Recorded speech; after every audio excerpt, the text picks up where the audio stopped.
my amplified unit. Salute. Let's try this again. Just a few hours ago, BC sat down to deliver all of the news in the pro wrestling world to you guys. And then it dawned on me. There was no news. With Bash in Berlin coming up, All In coming up, SmackDown tomorrow night, there was no news. The well was dry. So instead, BC uploaded Meme-mania! All original memes, by the way. All original. Not compiled from anywhere else. All original from BC. So that was a really fun 11-minute upload. And that just went live a couple of hours ago. So if you guys are just now getting caught up on content, you don't even know that went up. But there is a very cool, very special upload that went up a couple hours ago. Because again, there was no news. So I'm glad you guys enjoyed that. But right after, literally right after that went live on the channel, Meme-mania, a bunch of news started coming, or at least topics that are worthy to discuss, right? Topics we can actually talk about. Like 2 of the best quotes of the month already coming out from Randy Orton on LeBron James, mind you, and then Dominik Mysterio on the big move, WWE Raw to Netflix. And Randy Orton and Dominik Mysterio are pretty much in competition right now for the best quote of the month. Maybe of the year. So let's talk about it. Oh, and before I get into those epic quotes, real quick, Beth Phoenix is now stating that she is no longer contracted to WWE. No way, shape, or form connected to WWE. She loves them. She'll continue to support them. She has great memories and great times there, great friends there, but her time in WWE is officially ended. No Legends deal, no nothing. And she is weighing out her options, just like Becky Lynch recently said. So, Beth Phoenix no longer with WWE in any capacity. So that's huge, obviously. She could do some work in AEW with her husband, Edge, Adam Copeland, or do her own thing in a company like AEW. Would you guys want to see her in AEW?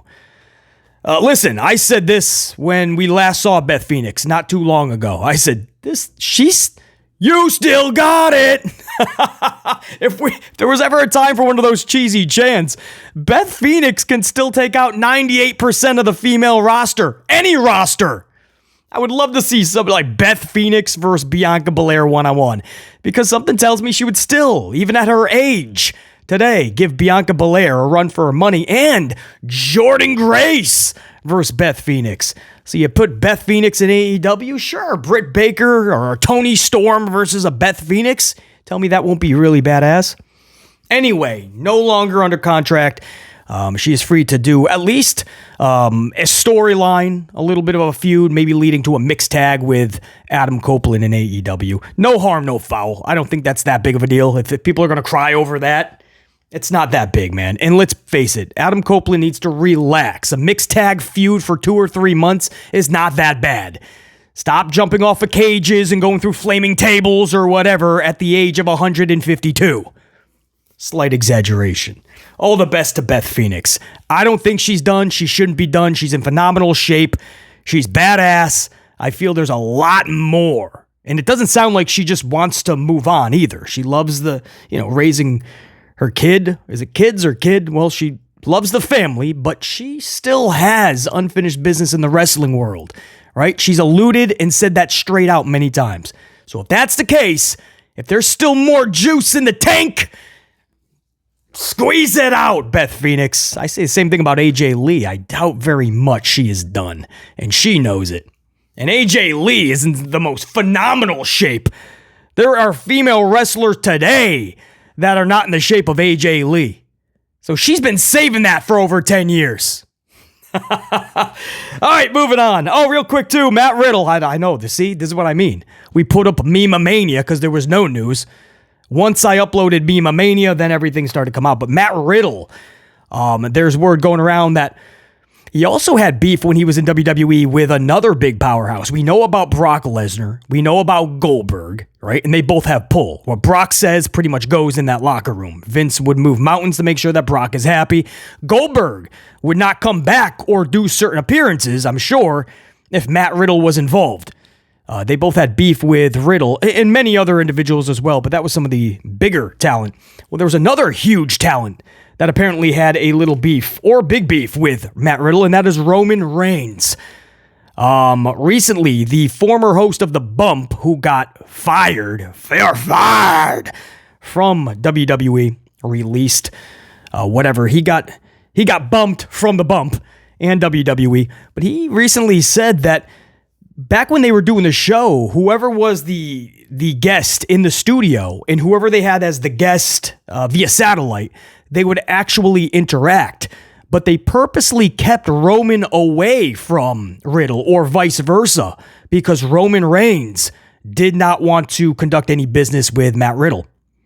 Something that Riddle said or was doing something. Roman was not happy at all. And I guess Randy Orton forced or kind of pushed Matt Riddle to write a letter to Roman Reigns, like an apology or whatnot. So Roman Reigns, whether he ever accepted that or not, not too long after Matt Riddle was gone. I think when you piss off people like Lesnar and the Goldbergs and the Roman Reigns, these are top talents. I think the writing would be on the wall and you're pretty much going to be outside of the WWE wall sooner than later. But I don't think you want to go into WWE and piss off. Brock Lesnar's one thing. Goldberg's part-time okay as well. In fact, Goldberg isn't even in the league of Brock, so you want to do something with Goldberg, that's fine. You might not want to piss off Brock. You definitely don't want to come into WWE and piss off the guy that's literally been handpicked by WWE, Roman Reigns. You probably don't want to go that route. To where even Randy Orton is telling you, dude, you should apologize. But that's word we're getting around too. It looks like Matt Riddle just pissed off a lot of people. He's a unique personality. On one hand, a lot of good comes from that, right? A unique person, a unique personality, unique energy. And on the other hand, a lot of people are not going to know what to do with you. And you're going to rub a lot of people the wrong way. And you just hope it's not something that's going to be so vivid that you get DOS booted and you're not allowed back. Well, he definitely got DOS booted. Will he be allowed back? Who knows? Time will tell. And also, All In 2025. That's right. Go a year, not 2024. Go to next. Listen, WWE's doing it. AEW's like, we might as well do it too, right? WWE is announcing events years in advance, right? They're talking about Minneapolis in a couple of years, Royal Rumble. They're talking about Indiana for 27 events. All the way to 2052. So AEW's like, yeah, well, All In 2025 is going to be in Arlington, Texas. That is a real story. Arlington, Texas, All In 2025. Tony Khan has announced it. Arlington, Texas. That's exactly where that meeting took place with Tony Khan and Shane McMahon. I'm not saying Shane McMahon is debuting in Arlington, Texas for AEW in 2025. Or maybe he debuts earlier and that's his big match, right? They're doing something massive with Arlington like WWE is doing with Indiana. But what I am saying is I think we now know what Tony Khan was doing in Arlington specifically, right? Getting a big deal done. This looks like it's going to be a massive event, and they're going to do something big with that whole entire area. The field is Globe Life Field, Arlington, Texas, All In 2025. So there you go. So no matter what the ratings say, no matter what the TV deal that AEW is going to get, if they get one from TBS TNT, no matter any of that, Tony Khan is conducting business as usual. In fact, he is looking deep into the future. He is already filling up arenas and stadiums and fields for 2025 and beyond. All right, let's go Randy Orton. This is really good. So Randy Orton, I don't know if this is a podcast, what it is, but Cody Rhodes is doing this interview and maybe it's his Wheatley vodka. Maybe it's to promote that, but he's pouring some shots to Randy Orton. And Cody is asking Randy Orton about the GOATs, greatest of all time. Obviously, there's that discussion in pro wrestling, and he even mentions John Cena. But he says the GOAT is just, it's bigger than just pro wrestling, right? There's always discussions of the GOAT, and he brings up Michael Jordan, LeBron James, that whole discussion. And Randy Orton basically cuts him off and says, fuck LeBron. He just said, fuck LeBron. And Cody looks at the camera like, whoa, okay, we're starting with fire. Cody Rhodes stops pouring the drink, looks at the camera, and he's like, all right, we're going straight fire. Randy Orton just says, LeBron. Obviously, I'm guessing anyway, right? The other half of that has not been released, of that interview or whatever it was with Cody asking Randy questions. But you got to believe he's Team Michael Jordan, right? Can we come to that conclusion? Because that is the discussion. Michael Jordan, LeBron James. And to BC, it is no discussion. It is Michael Jordan is king, and there is no second. Maybe a distant third, right? Michael Jordan is so king, he takes up the top 2 spots. Maybe LeBron can squeeze in the 3rd spot. Maybe we have room for LeBron in the 3rd spot. Michael Jordan is so damn king, he shouldn't have anybody behind him. There should be no number 2. Give Michael Jordan, the king, his space. It was a different time. It was a different era, different workout regimens. It was a different pace. It was a different game. And back then, Michael Jordan would play with 104-degree fever, and he would drop 40, 50 points. He would play playoff games with ailments, with fevers, just not feeling even 80%, 75%. And back then, you played. You had to. And Michael Jordan would still put the team on his back. Today, guys, it's just fact. You can check it out yourself if you don't watch NBA, for instance. But today, if you stub your toe the night before, you're most likely not playing. If you have 104-degree fever, you're not even at the game. You're probably in the hotel room or at home with 6 nurses. Sadly, the game has changed. Now, in some way, it's for the better. Yes, they're taken better care of, you can say. Okay. On the other hand, you could easily say that toughness, that grit, that strength that they once possessed back in the day, that has been stripped away. And that is also true, right? 2 things can be true at the same time. They're taken better care of. That is good. But on the flip side, perhaps we went a little too far, to the point where in the NBA, they talk about workload management. And what that means, guys, is basically you're playing too many games in a row. You got to sit one out and relax. Relax your legs, rejuvenate your mind, body, and soul. What? There's 82 NBA games. You play 82 NBA games. If there's 162 MLB games, you used to play every single game like Cal Ripken Jr. Now you'll be lucky if these players, these superstars play 120, 125. You'll be lucky if you get that. It's just a different era. And again, on one hand, that's a positive. On the other hand, it is a major negative. So it's hard to compare different era GOATs, right? There's no doubt how good LeBron is. Stop. Of course, he's damn good. One of the greats easily. The things he does, phenomenal. Did and still continues to do. But these discussions with Michael Jordan are just laughable because Jordan was from a different era where that grit, it was on another level because it had to be. It was a way of life. Today, a lot of these athletes, man, it is prima donna status personified. And that's not just LeBron, by the way. Michael Jordan King. Randy Orton just corked that whole conversation in its place. As Cody is pouring those shots, Randy Orton put a cork in it. LeBron, he says. Damn! Team Jordan?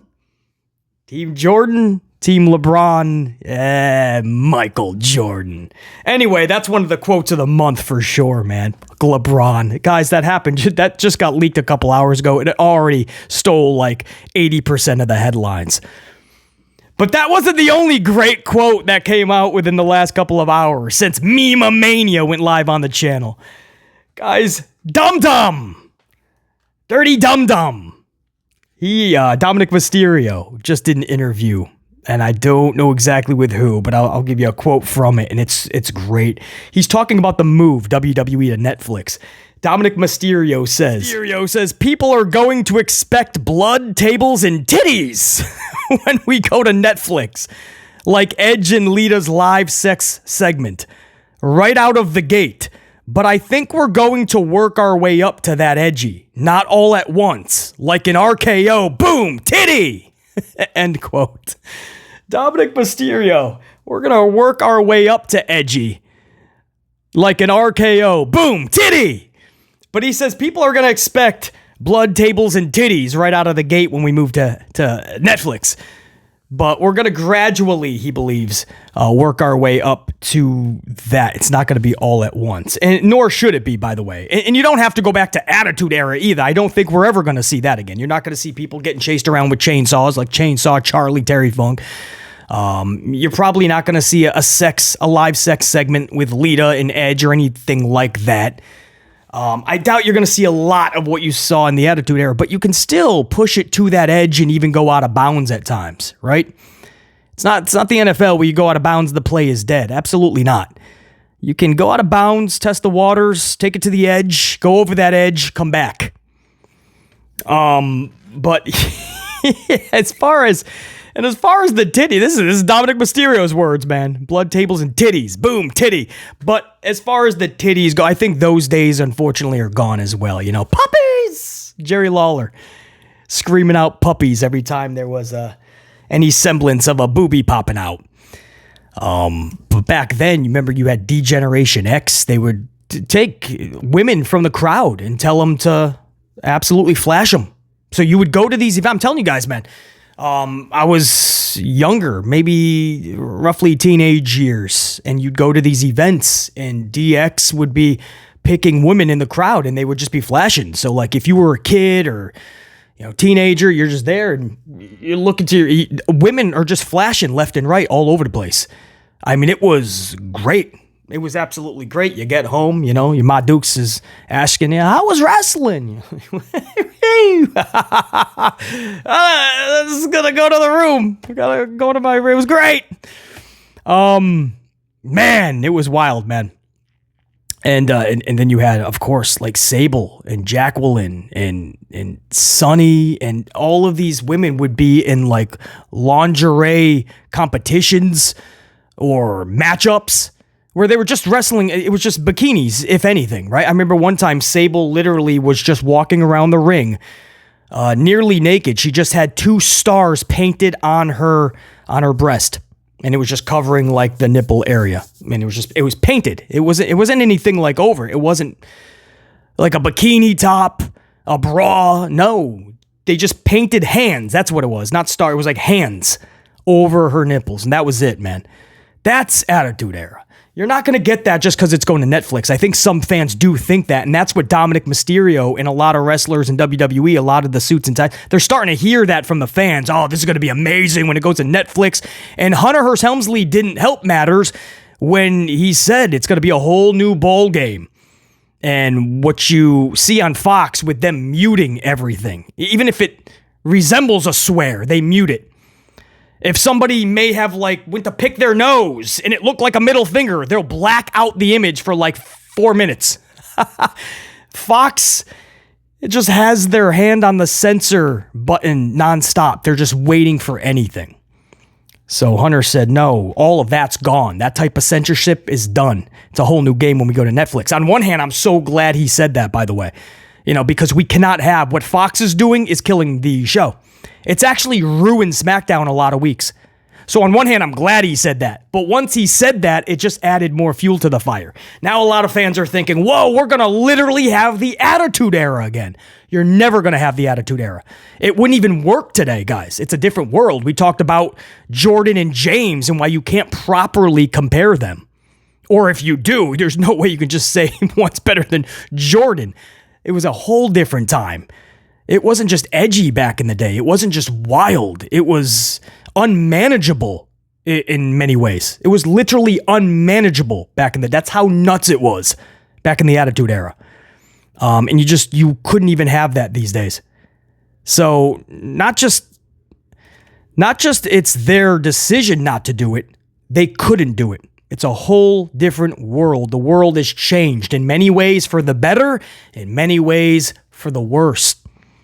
But I'm just glad that I was able to live through that Attitude Era and experience it, because I'm telling you guys, man, a lot of the younger fans, as much as I know, even though you didn't see the Attitude Era live, you like to compare it because you want to believe that this era is just as, if not better, right? Because everyone's talking about how the wrestling world and the wrestling business is booming.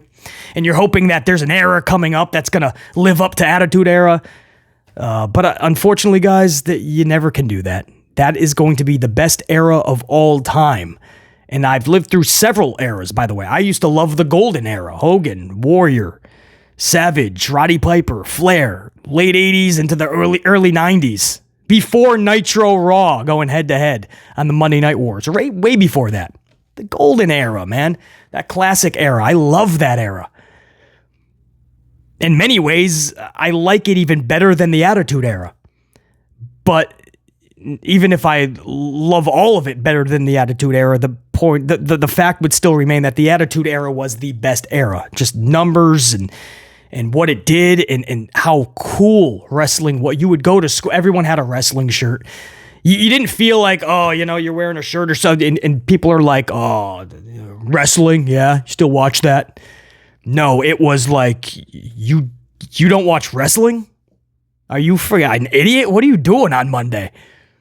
Like, if you didn't tune into a Nitro or a Raw in the Attitude Era, you were literally looking at somebody like not playing with the full deck. You'll never get Attitude Era back. And I don't think anybody even needs that per se. We do need an edgier product. I think we all can admit that. Right? Monday Night Raw it's lacking so much, man. And if you're going to make this 3 hours, the redundancy in that formula is nauseating. It's right up there with a root canal, I'm sure. Never had one, don't want one. But I don't want these Raws to continue either. It has to change. You have to push the envelope. You have to push that edginess. Whether that is blood tables and titties, I don't know. Listen, an occasional titty would not hurt anybody, right? It would grow those boys up the right way. It's okay to see a beautiful, bodacious titty every once in a while. Dominik Mysterio agrees. I'm sure he's going to be a big supporter of such going forward with these interviews leading up to January. Guys, that's what I got for you. LeBron and blood tables and titties. Like an RKO, boom, titties, when WWE goes to Netflix, according to Dominik Mysterio. Until next time, there will be that next time. Top guys, we're out. BC in the unit saying check you.